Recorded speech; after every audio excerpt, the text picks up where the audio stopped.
am Moonrain, and I'm excited to share my very first tag. I took my time with each prompt, really thinking through which decks felt like the best fit. This tag was originally started by Novo Mundi Tarot as part of the editor's Pick Decks Challenge approximately a month ago, a thoughtful series where we recommend a deck for each of the 15 prompts. Please feel free to join in and share your own picks. All right, let's begin with the very first prompt. So the first prompt is Inner Child Work, a deck you recommend for inner child healing, one that feels safe, nurturing, playful, and it's ideal for reconnecting with innocence, creativity, and emotional truth. For this prompt, I picked the Curious Travels Tarot deck by, I believe it's Amelia Rosier. I feel that this is a great deck for inner child healing, especially due to the way children are depicted throughout the cards. They have very whimsical postures and expressions that evoke a sense of innocence and imagination. Additionally, the colors evoke joy and creativity. But I would have to say this also has a big striking balance with emotional truth. I don't know how, but the artwork is very evocative. It must be through the translation of color. It's very rich and vibrant, and it speaks with emotional depth. It's able to bring out topics that I wouldn't expect from such a joyful looking deck. I recommend taking some time to reflect on the images, and I feel like the gravity of the situation starts to emerge as you just take time to look through each of the pictures. This deck is a great, all-arounder. I have the indie version, so it's slightly different from the mass market, and it does not have the guidebook as the mass market does. And I really wish it did, because there are some symbolism that I wish I had a little bit more information on. But overall, I feel the creator has done an incredible job weaving through both shadow and light through the illustrations in a way that feels nurturing and non-threatening. It creates a safe space to explore what's joy, what's sadness, wonder, and vulnerability may be hiding underneath the surface. This is a deck I often turn to for clients or viewers that need healing that doesn't always have to be so heavy. It can be curious, colorful, and full of discovery. And that is my pick for Inner Child Work. How beautiful is the Hierophant?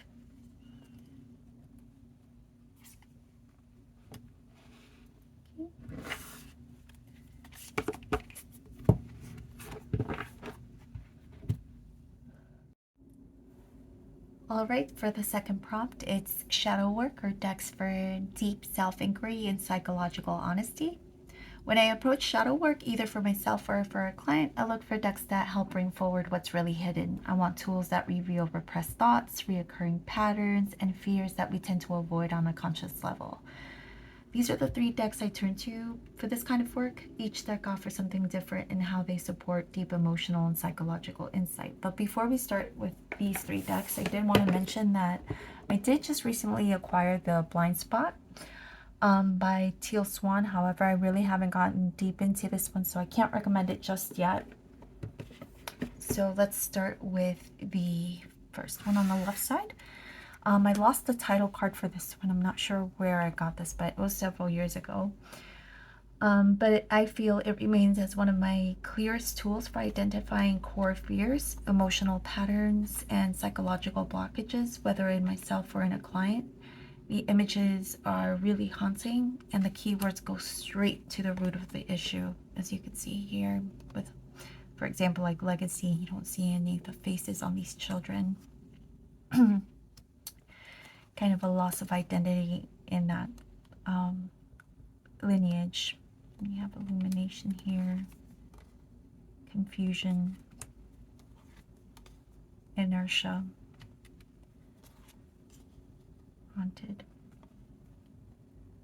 It doesn't offer steps for healing or resolution as much as I would like to, so I often bring tarot alongside it to help process or work through what comes up. Overwhelm.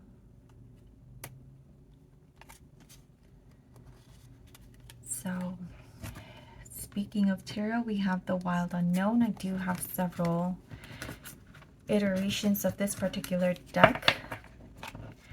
Now this deck has been a challenge for me to connect with at times because I typically don't work with animal decks. But when the focus is more on the internal emotional experiences, it becomes surprisingly effective for me. It captures turbulence and inner chaos in a very raw, symbolic way. I feel that especially with the sword suit, I find that it's particularly useful for exploring states of uncertainty or transition, especially when these feelings are difficult to articulate. So you can see how evocative these pictures are. Give you a few more here.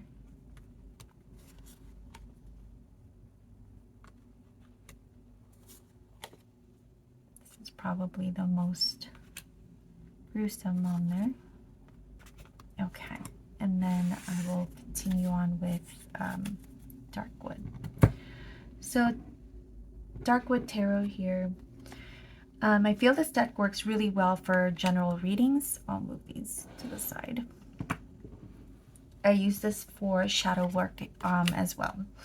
The characters' expressions and their body language makes it easy to track emotional tone and recurring patterns, especially when you have them side by side. It often helps illuminate how past experiences are being carried into the present situations. It reminds me a little bit of Sibylla in that way. Each card reveals a moment that invites like deeper reflection due to the motive presented. I use it to help identify where change or awareness is needed. I think this is a great, easy reader compared to the other two. And it's a great all-rounder as well. So those are my shadow decks. And we'll move on to prompt 3. All right. In regards to the third prompt, this is a deck that serves as a spiritual bridge, perfect for working with spirit guides or higher realms. It holds sacred energy and supports devotional practice or channeled messages. For this one, I picked the Antique Anatomy Tarot and its companion oracle, as well as the expansion pack. Now, unlike the decks with human figures that mirror emotional states, kind of like the Darkwood Tarot that we were just discussing, these decks are quite different. The anatomical drawings, as you can see here,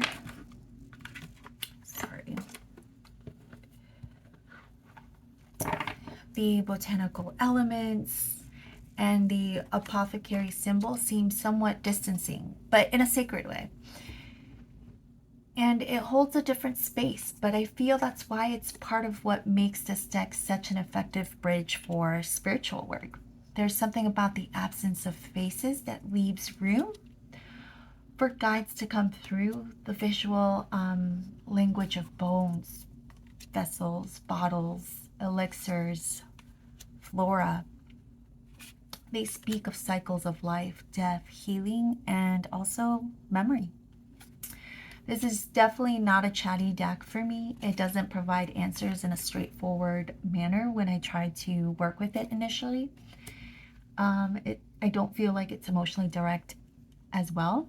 And because of that, I have to take more of a slow, methodical, or ritualistic approach when I work with this deck. I notice it's hard to always connect. I have to be in a certain headspace to be receptive to the answers that this provides. So it takes me quite a bit of time to kind of connect to this deck.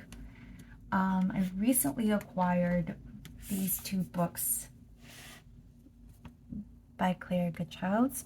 It's the Book of Seances as well as the Ancestor. So I can't wait to dig into these books in regards to how to work with these decks as well. All right, and that is prompt 3. All right, for the 4th prompt, the Ancestor work prompt, I picked the Angel and Ancestors Oracle by Kyle Gray, illustrated by Lily Moses. This is a deck I often turn to when I'm doing ancestral work for myself or clients. This artwork feels very earthy and grounded, which I feel helps establish a strong connection to the ancestral plane. While there are a few starseed-like cards like you just saw, the majority of the deck feels really rooted in land, lineage, and spiritual practice. It feels respectful, warm, and accessible.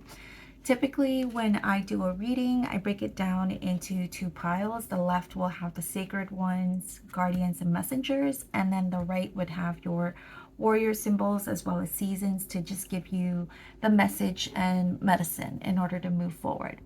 I don't limit this work to blood lineage alone. I also use this deck to connect with ancestors of spirit, path, or place. Those who have walked similar roads before us, whether we're connected by blood, belief, or land. Because of the variety of figures depicted, I feel it's really open to this kind of broad interpretation. Usually when I'm preparing for an ancestral reading, I usually begin by listening to trance-like music, layered with tones, and this helps me shift into a more receptive state. Then I simply ask the ancestors to come forward and let them know that I'm open to hearing what they need to share. The deck's tone is consistently gentle, but it has a way of being incredibly consistent. For client readings, I've noticed that the same card typically appears. I believe it's the card of Medicine Guardian, I believe it's called, which I feel may represent our lost ones.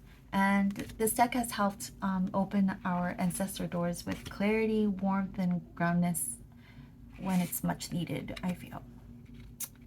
All right, so that is prompt 4. All right, for the 5th prompt, in regards to a deck that excels in traditional divination that gives you clear, direct, and accurate answers, I would have to go with Lenormand and Kipper, specifically Blink of an Eye Lenormand by, let's see who it's from, Laureen Music, and Days of Old Kipper by Lynn Boyle. They're very similar systems. If I'm not mistaken, both are 36 cards, and they both have signifiers which represent the querent or the person who's asking the question.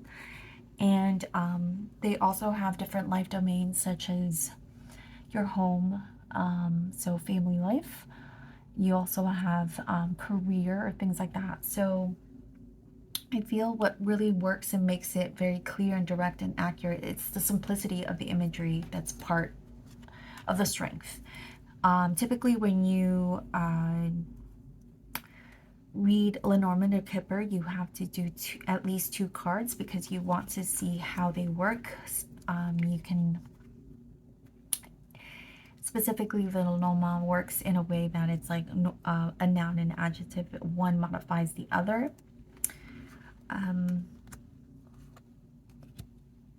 So it completely depends on what's to the left or right of the cards. You could read this in a box spread, a grand tableau, which means that you would have all the cards spread out. What I like about the Kipper and why it's different from the Lenormand is that it has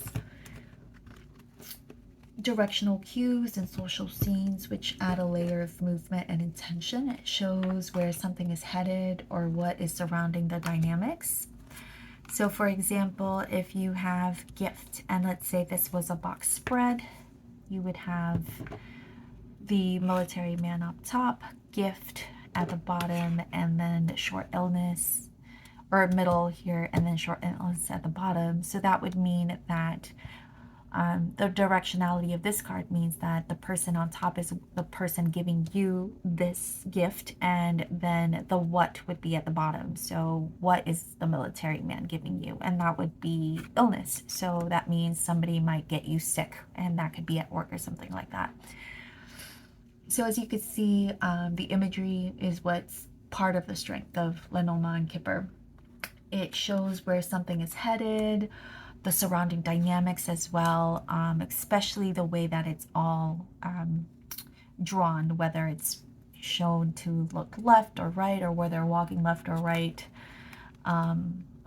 looking to the side. Directionality is not always top and bottom. It could be left to right or even diagonal. And there's a lot more significators here on the Kipper versus the Lenormand.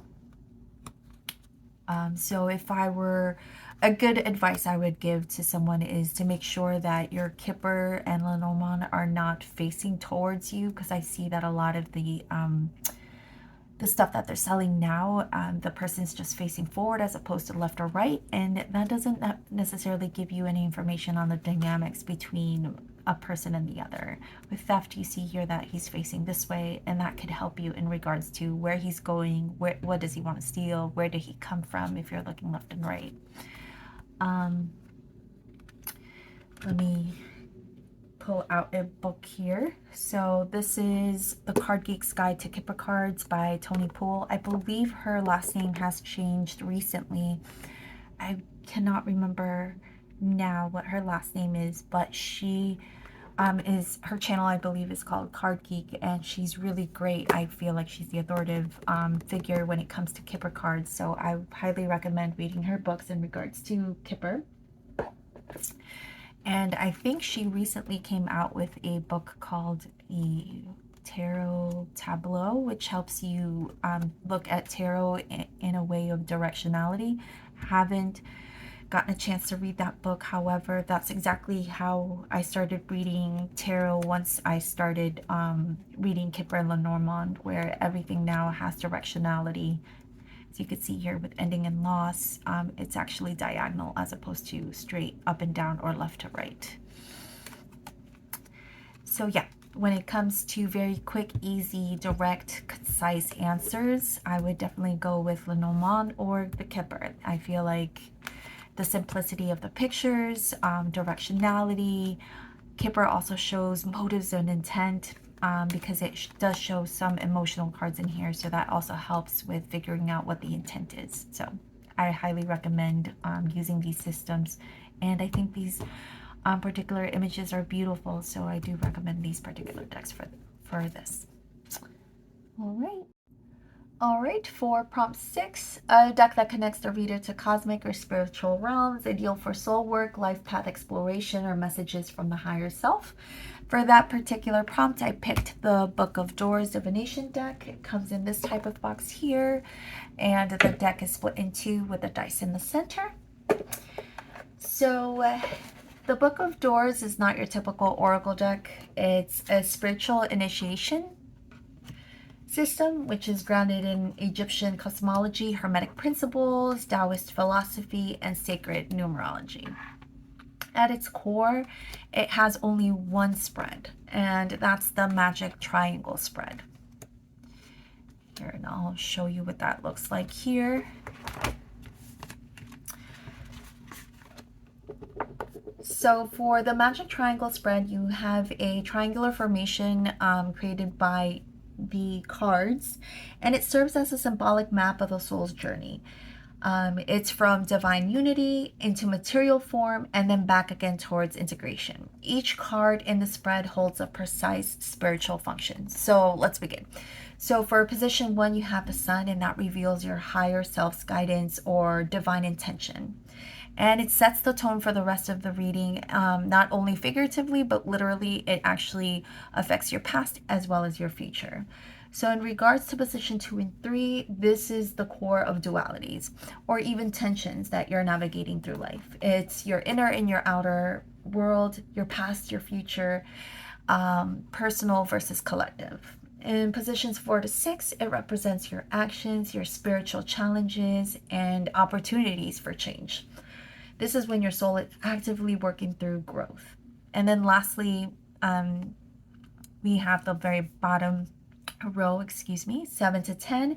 It uncovers deep-rooted influences such as ancestral patterns, karmic residue, or subconscious imprints that shape your experiences. So what makes this deck unique is that it uses what's referred to as Neteru, which are your Egyptian gods, and they're not considered external gods, but more of aspects of divine intelligence that are already inside of you. The deck helps you recognize and embody that divinity reveals how or your spiritual purpose, and that purpose touches every part of your life, whether through challenges, through patterns, and personal growth. It does not provide quick answers. This deck guides you into a very deep process of soul reflection where each card reveals a part of your inner spiritual landscape.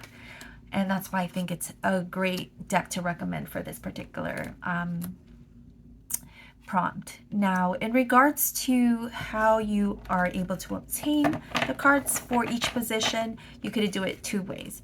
So you could either shuffle the cards and then make that deck triangle formation, the magic triangle, or you can roll the dice and then use a magic square. The magic square is also on page 23 of the book, but you could also use the back, which is a little bit easier to read.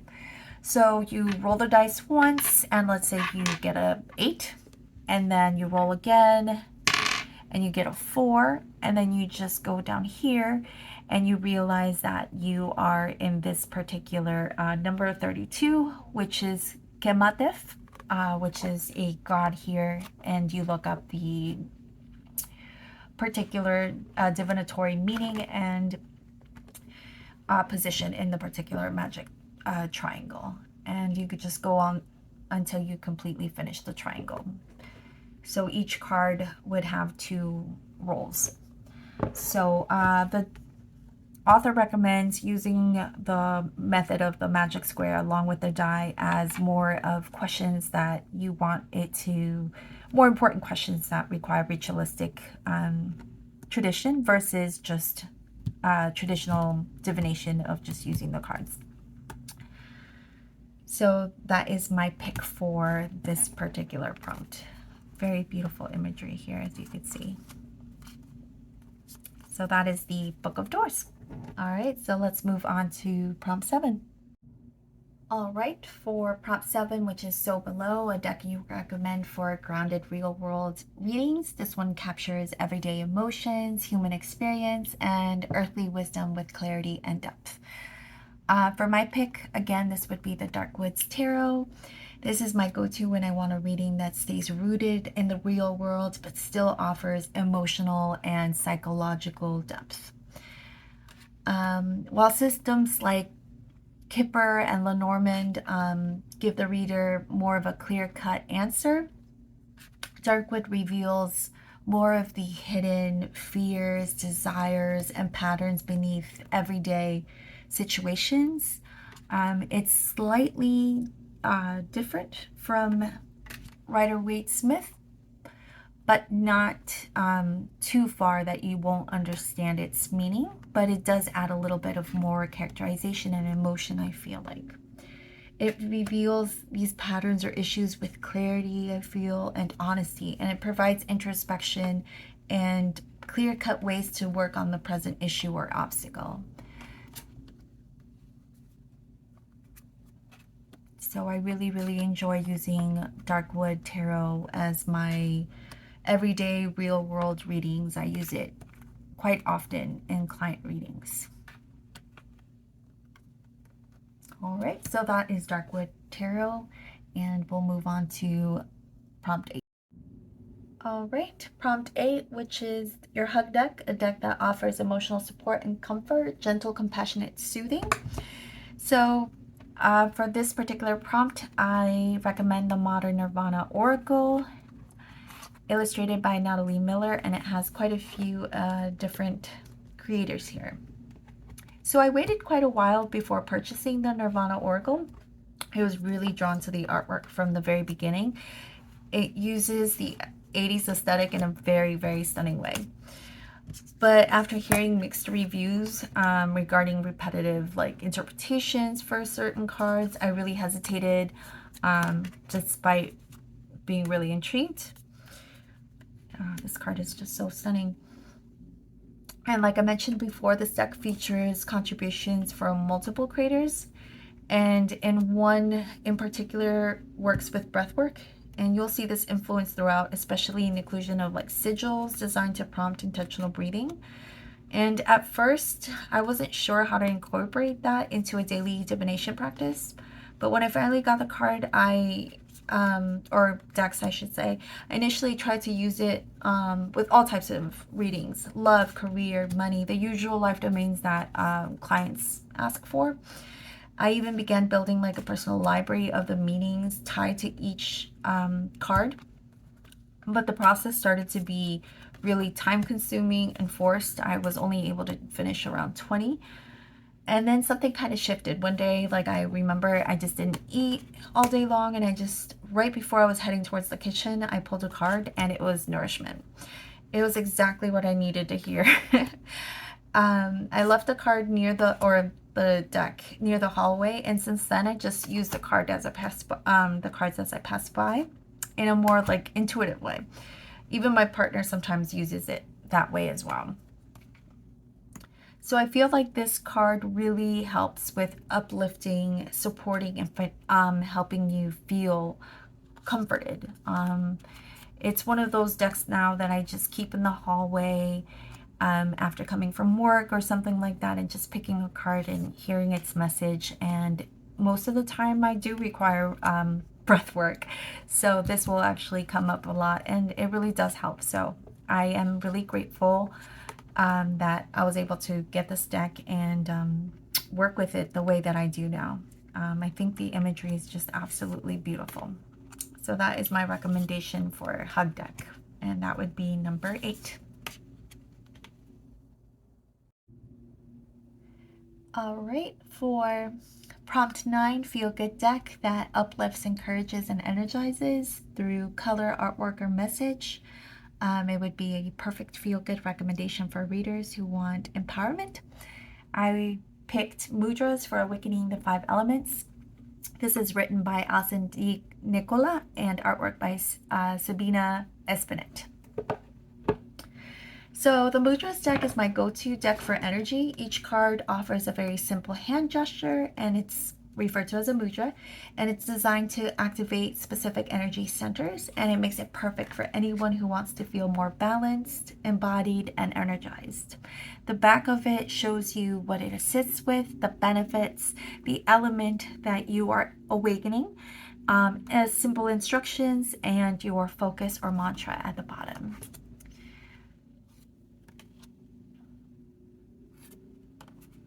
So this one here evokes peace, open heart, wholeness, healing. The artwork here is very clear, as well as the instructions. The affirmations I feel are really gentle, yet really potent. And each card helps me reconnect and ground my body or energize spells that I'm doing. It's especially helpful when you want a body-based way to shift your energy without relying solely on mental effort or any type of external tools. There are 2 different oracle sets with this particular series, but I haven't worked with the other one yet. And that is mudras for Awakening the 5 Elements Oracle deck for prompt 9.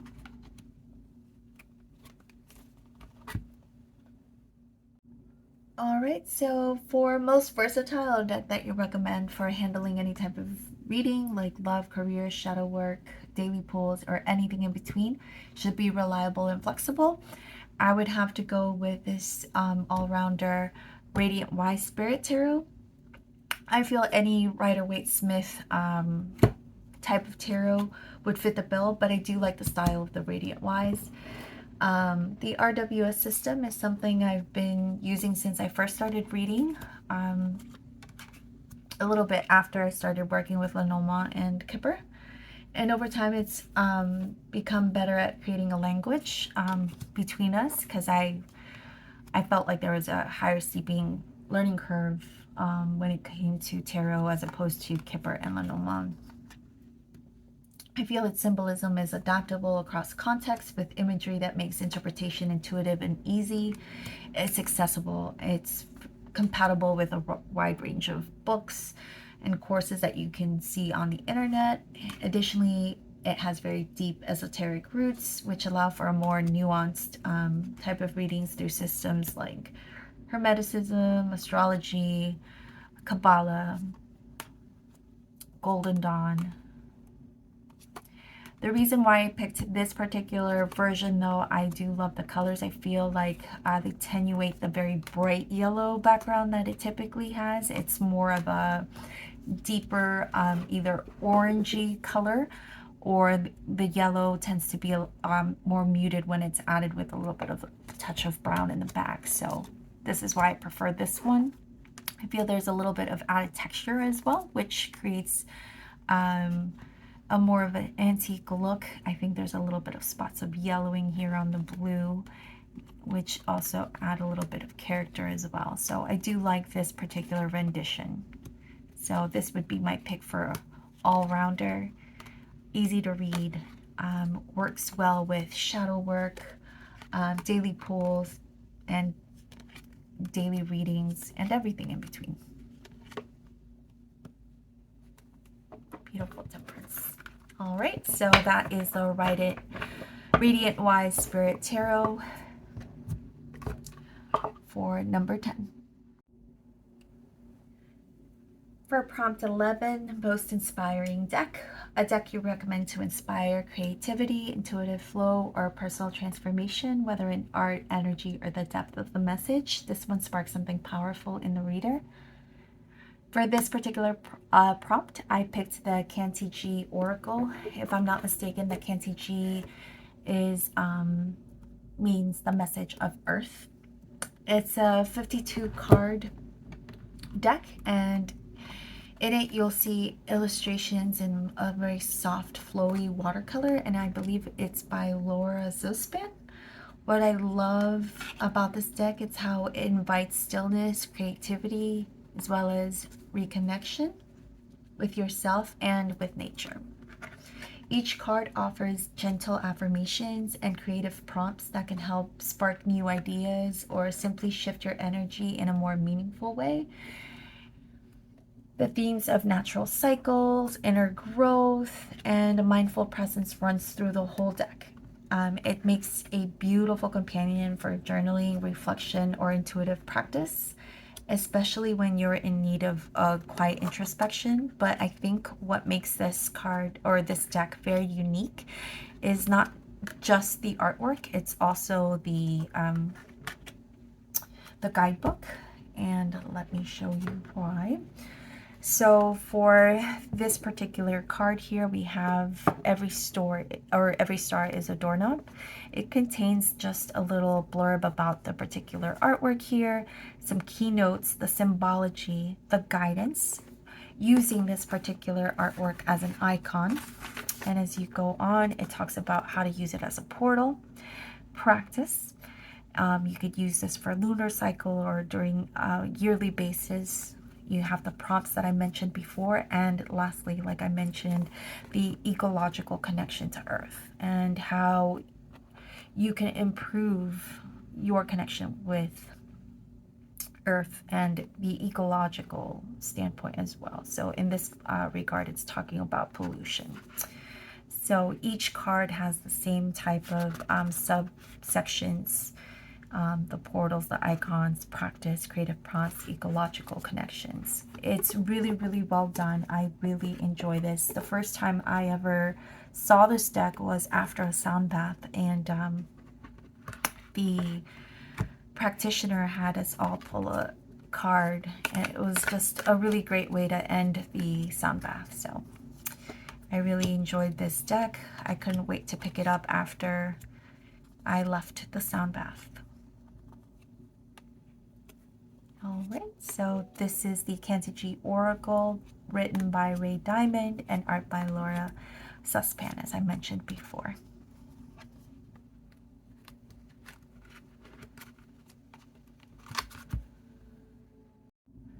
All right, for prompt 12, we have What's Best for Beginners, a deck that you recommend for someone just starting their tarot journey. So when it comes to that, I would have to recommend Lucid Dreams Beginner's Tarot. This would be the 3rd edition, and I believe the website is Saint Solier.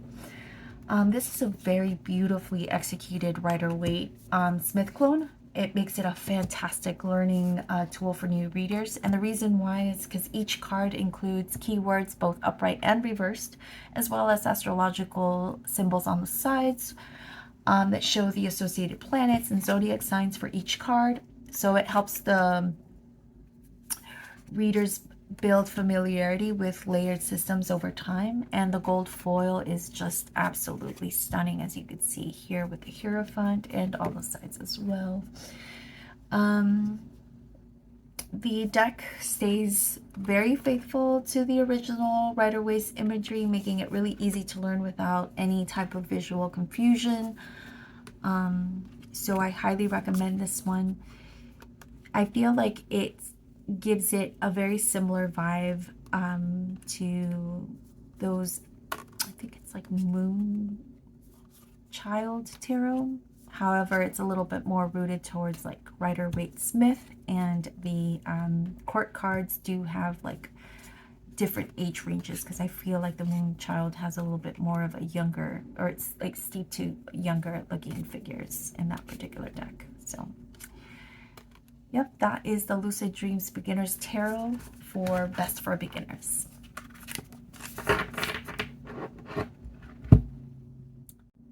All right, for Best for Professionals, we have a deck that I would suggest for experienced readers who need depth, nuance, and strong symbolism.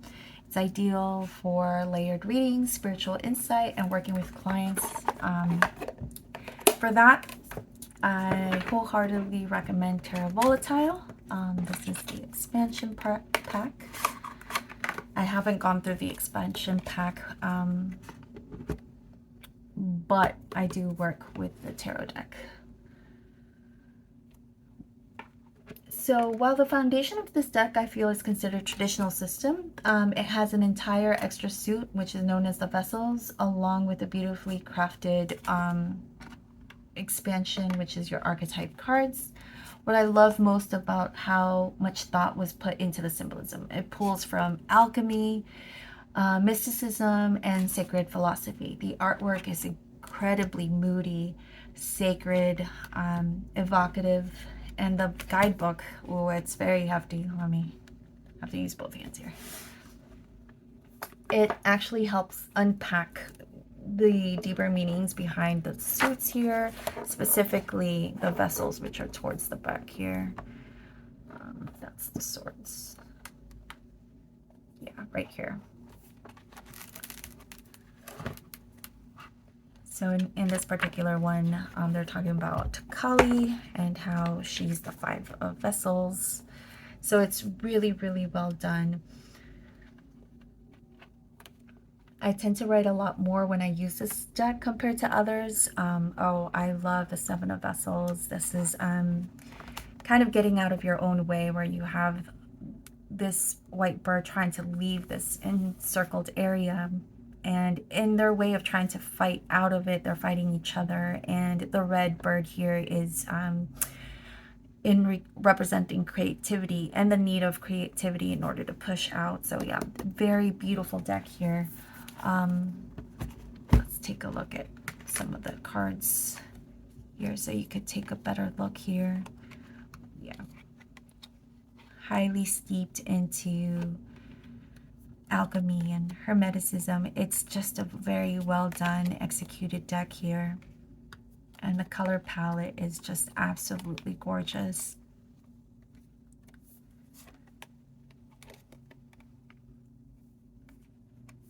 Feel the postures really work well, and faces give a lot of nuance. So I highly recommend this for professionals.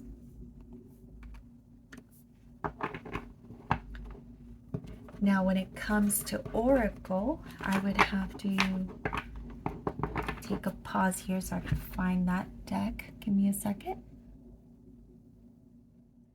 All right, I'm back with prompt 13 part 2. This is the Oracle version for professionals, and this is the Doors of Somnolence. And this is a newer version of Anna Cortez's playing card Oracle.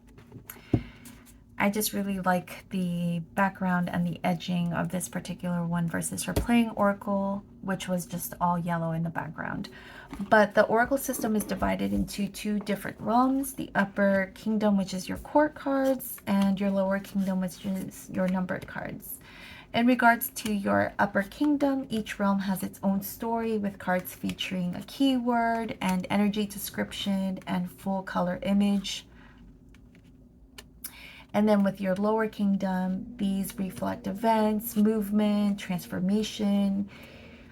Each includes a keyword, energy, quality, and image, just like your court cards.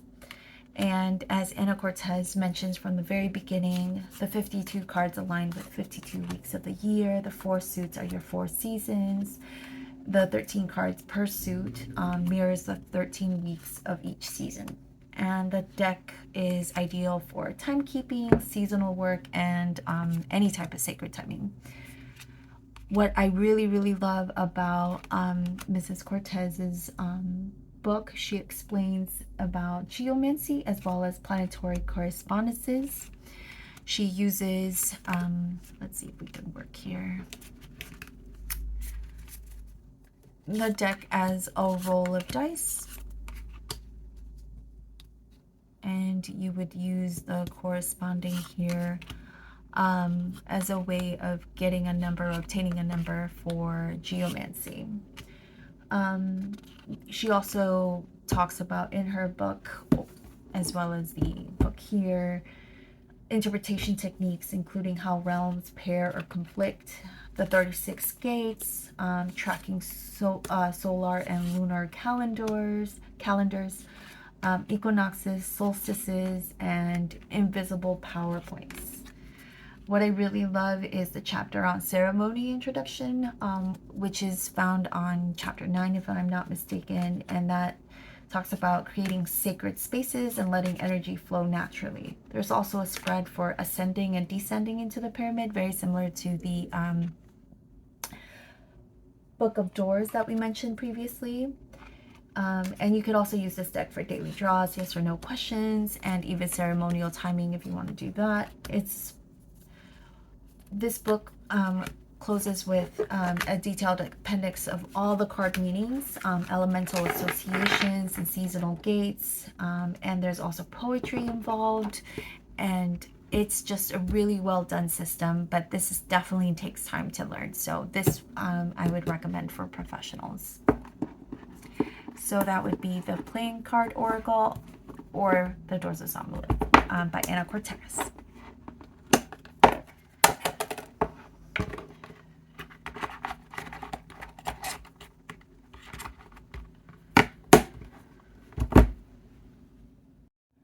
Alright, so for Witchy Vibes, a deck that you recommend for those who love witchy aesthetics, moody vibes, magical symbolism, or help support spell work, casting, altar work, etc.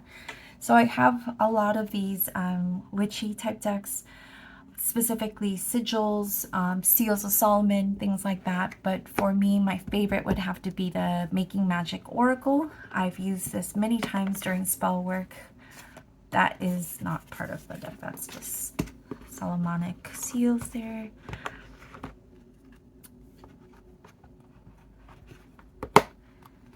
I think these are really easy to use. As you can see here, it gives you a keyword as well as a little mantra at the bottom. Perseverance, self-confidence. Feel the artwork is incredibly intuitive.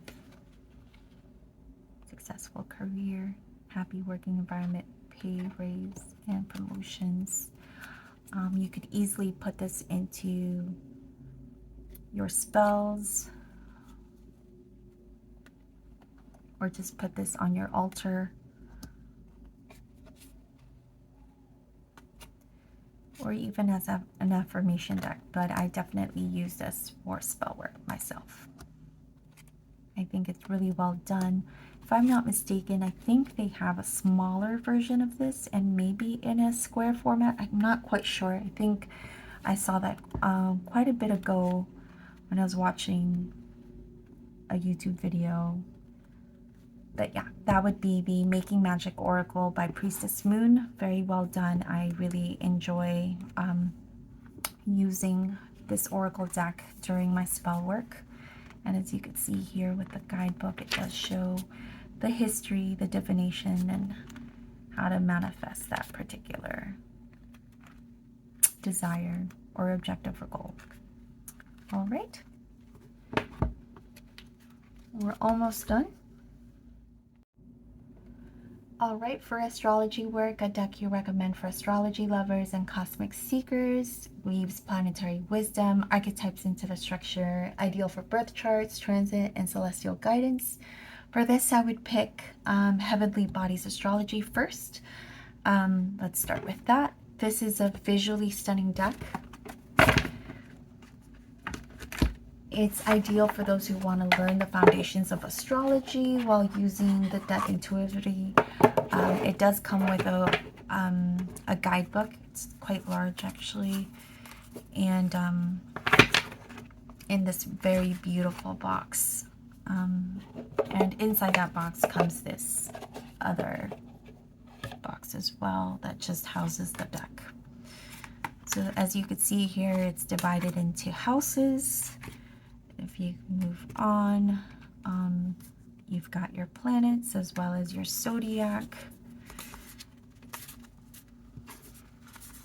At the end, I do remember seeing like trine and opposition. So just, and it even shows you what that is here and what that means. So not just the fact that it's 180 from each other, but it's also talking about what it means, whether it's an imbalance, a point of tension, a power struggle, what a trine means when you have harmony and perfect flow between the two.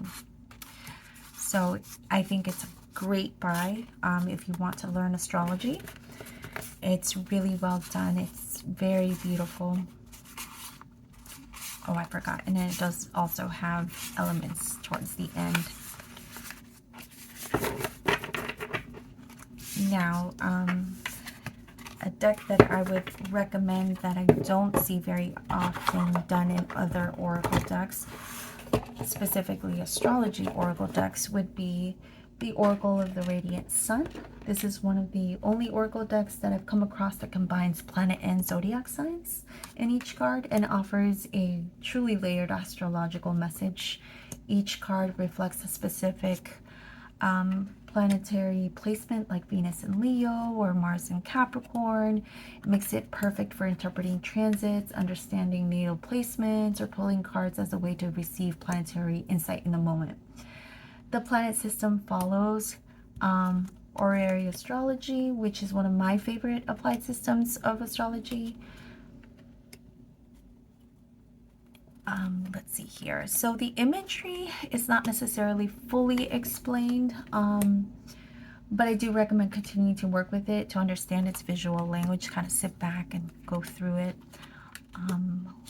The author does talk about using this in an astrological wheel, and I'm sure you guys done that before with, you know, your tarot, where we start the wheel down here, January, February, March, and continue on. But my favorite would have to be using it as similar to horary astrology, where you do the wheel, but only uncover the houses that pertain to that particular question. So that would be the Oracle of the Radiant Sun, where it combines planet and zodiac signs. If you want to get a good basis, I would recommend Heavenly Bodies Astrology. Now, in regards to guidebook, I would go with Cosmic Bodies Astrology Oracle. This one contains 2 guidebooks, and I feel like the guidebook really shines. It encourages you to integrate the cards with your own natal chart. It tells you to compare the placement, reflects more deeply on how cosmic energy shows up in your own personal life. So it's less about fixed answers and more about self-inquiry into your own astrology, which makes it a very valuable tool in my experience. So let's see here. Let's look at Venus. So as you can see here, it talks about its orbital period, time in the sign, retrograde, its polarity, the artwork description, about the planet itself, key terms, the retrograde, light and shadow, questions to get into suggestions, and that's what I'm referring to here. Whereas suggestion, it's asking you to locate Venus in your natal chart. It's going to talk about your style of love as well as what you value. The house sits, that Venus sits in, shows you where those qualities shine forth in your life. So I really love that, you know, you're able to apply what you're learning into your own natal chart. So you're actively learning. Has a mantra, rulers, detriment, exaltation, and the fall as well. So I think this is really well done. So I do recommend the guidebook to celestial bodies as well. So for the last prompt, Heavenly Bodies Astrology, Oracle of the Radiant Sun, and the guidebook to celestial bodies. But before I close out, I do want to show a little bit of the celestial bodies, so you kind of take a good look here. It's very futuristic meets 70s psychedelic look there, as well as the font.